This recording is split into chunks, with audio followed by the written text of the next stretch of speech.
GO 9 పై high court stay ఇవ్వడంతో స్థానిక ఎన్నికలకు బ్రేక్ పడిపోయింది. ఇక జీవో 9 ఆధారంగా ప్రభుత్వం స్థానిక సంస్థల ఎన్నికల నోటిఫికేషన్ ఇచ్చింది. జీవో 9 పై స్టే విధించడంతో నిలిచిపోనున్నాయి స్థానిక సంస్థల ఎన్నికలు. సో హైకోర్టు ఆర్డర్ కాపీ కోసం ఇప్పుడు ఎన్నికల సంఘం ఎదురు చూస్తోంది. కాపీ అందాక నోటిఫికేషన్ రద్దు చేస్తూ ఒక గెజెట్ కూడా ఇవ్వబోతోంది. మరి హైకోర్టు ఆర్డర్ కాపీ ఎప్పుడు ఈసీకి అందుతుంది, దానికి సంబంధించి ఎప్పుడు డెసిషన్ తీసుకుంటుంది, దీనికి సంబంధించిన ఫుల్ డీటెయిల్స్ అందించడానికి మా ప్రతినిధి ఎలెందర్ సిద్ధంగా ఉన్నారు. ఎలెందర్, రైట్. ఏదైతే జీవో 9 సంబంధించి కావచ్చు, అదేవిధంగా స్థానిక సంస్థల నోటిఫికేషన్ సంబంధించి హైకోర్టు స్టే ఇచ్చిన నేపథ్యంలో హైకోర్టు ఉత్తర్వులను మేము తూచా తప్పకుండా పాటిస్తామని ముందు నుంచి చెప్తున్నటువంటి ఎన్నికల కమిషన్ దానికి సంబంధించి స్టే ఇచ్చినటువంటి దాని నేపథ్యంలో కొద్దిసేపటి క్రితమే ప్రెస్ నోట్ రిలీజ్ చేసింది. ఎన్నికల ప్రక్రియను నిలిపివేస్తూ హైకోర్టు ఇచ్చినటువంటి ఆదేశాలను మేము పాటిస్తున్నామని చెప్పి ఒక నోట్ని విడుదల చేసింది. కానీ దాని తర్వాత జరిగేటువంటి ప్రాసెస్ సంబంధించి హైకోర్టు ఎలాంటి కారణాలతో స్టే ఇచ్చింది, ఆ స్టే ఇస్తూ ఇచ్చినటువంటి డైరెక్షన్స్ ఏంటి అనే అంశాలకు సంబంధించి ఆర్డర్ కాపీ మాకు అందిన తర్వాత ఆ ఆర్డర్ కాపీ మేరకు మేము ఒక గెజెట్ని విడుదల చేస్తాము.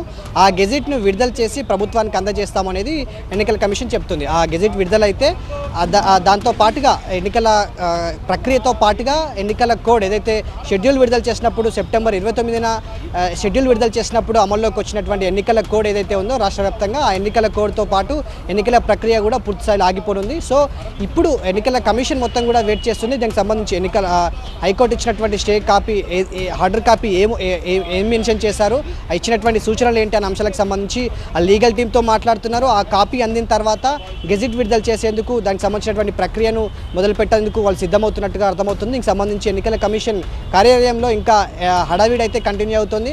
ఆ కాపీ అందిన తర్వాత వాళ్ళు చేయాల్సినటువంటి మిగతా ప్రక్రియ గెజిట్ విడుదల చేయడానికి చేయాల్సినటువంటి ప్రక్రియకు సంబంధించి కసరత్తు అయితే చేస్తుంది. ఆ గెజిట్ విడుదలైన తర్వాత ఎన్నికల ప్రక్రియ అదేవిధంగా ఎన్నికల కోడ్ పూర్తిస్థాయిలో ఆగిపోనుంది. ప్రభుత్వం మరోసారి గ్రీన్ సిగ్నల్ ఇచ్చిన తర్వాత ఏదైతే 6 వారాల తర్వాత ప్రభుత్వం ఇచ్చేటువంటి గ్రీన్ సిగ్నల్తో పాటుగా కొత్త రిజర్వేషన్ అంశాలకు సంబంధించి గెజిట్ విడుదల చేస్తే దాని ప్రకారం మరోసారి షెడ్యూల్ విడుదల చేసి మరోసారి ఎన్నికలకు వెళ్లేందుకు ఎన్నికల సంఘం రెడీ అవుతోంది. సో ప్రస్తుతానికైతే ఆర్డర్ కాపీ హైకోర్టు ఇచ్చినటువంటి ఆర్డర్ కాపీ కోసం ఎన్నికల సంఘం వెయిట్ చేస్తుంది. Right, thank you ఎలెందర్.